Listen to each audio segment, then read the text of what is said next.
Hey guys, and welcome back to Teal House Farm. Today we're going to be canning some pickled jalapenos, and these are going to be great to have for sandwiches. I'm actually most looking forward to putting these on a roast beef sandwich. So like cooking a roast low and slow in the crock pot all day with just some salt and pepper, shred it, put it on a nice crusty hoagie with some maybe Swiss or provolone melted on top, and then some of these pickled jalapenos for a burst of spice and flavor.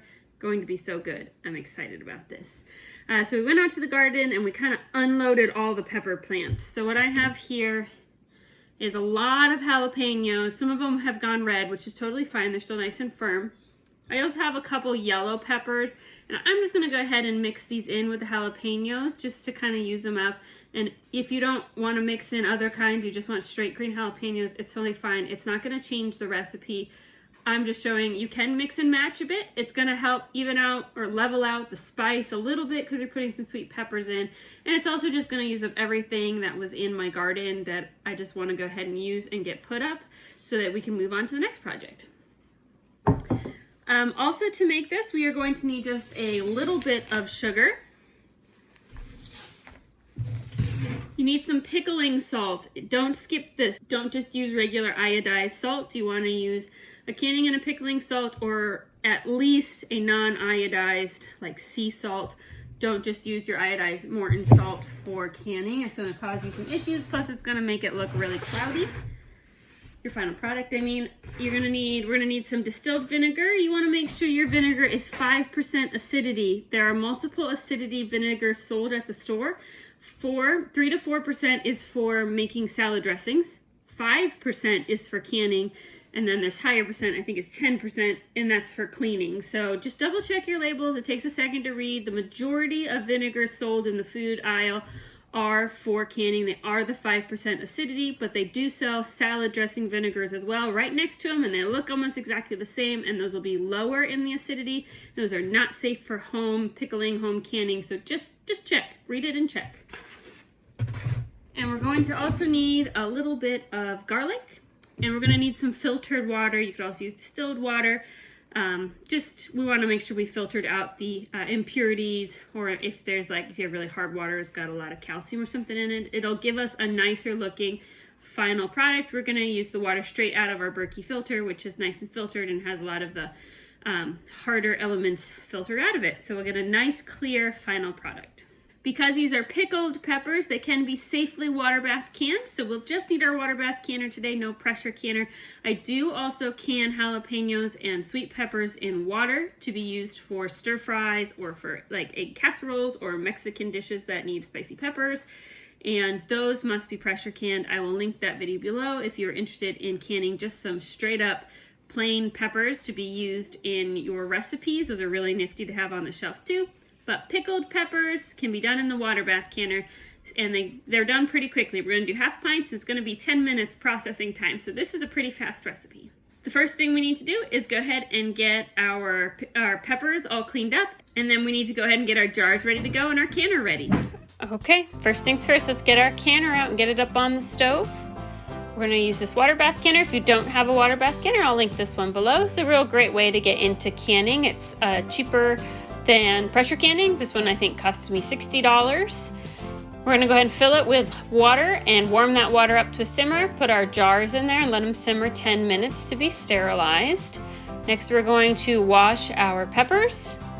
Don't need to scrub them, just make sure they aren't, dirty with stuff from the garden on the outsides. And then always with jalapenos or other spicy peppers, you want to wear those gloves. Just protect your fingers. You'll thank yourself later. Any bad spots, go ahead, remove those, and then dice them into rings and set them aside in a bowl. With the few sweet peppers I'm throwing in there for both just color and also I just want to use up these sweet peppers, I go ahead and seed those since the seeds are bigger, and I just cut them into bigger strips.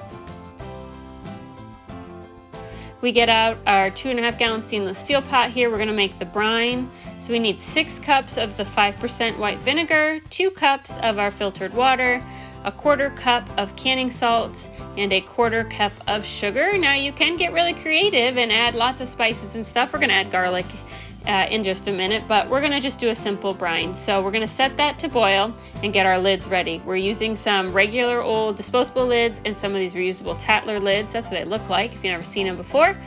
We need to wash these in hot soapy water, and then we're going to put them in a pot and let those simmer on the stove as well to sterilize. Also, with them in the warm water, it helps to soften those seals on the rings, and so they'll do a better job sealing for you.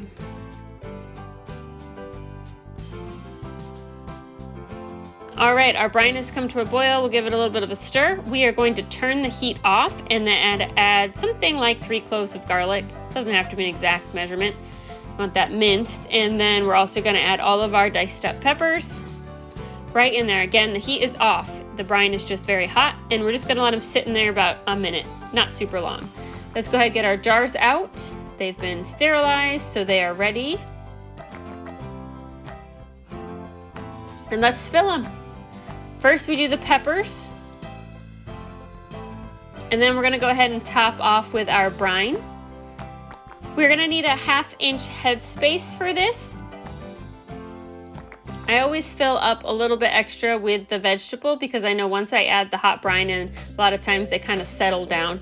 You can always take one out if it's too high after you're done putting everything in the jar. After we add our brine, we need to go ahead and get a plastic knife, and we're just gonna debubble, which runs the knife around the edge, and that helps knock any air bubbles out. You might need to add a little more brine after you do that, and that's totally normal because you're getting the air out of the jar. In this case, I had a little much, so I took some out. And then we wipe the rims with a damp rag, and we put on our hot sterilized lids. That's Tattler lid. You put the 2 pieces together, and then you add a regular old ring to it, and into the canner it goes.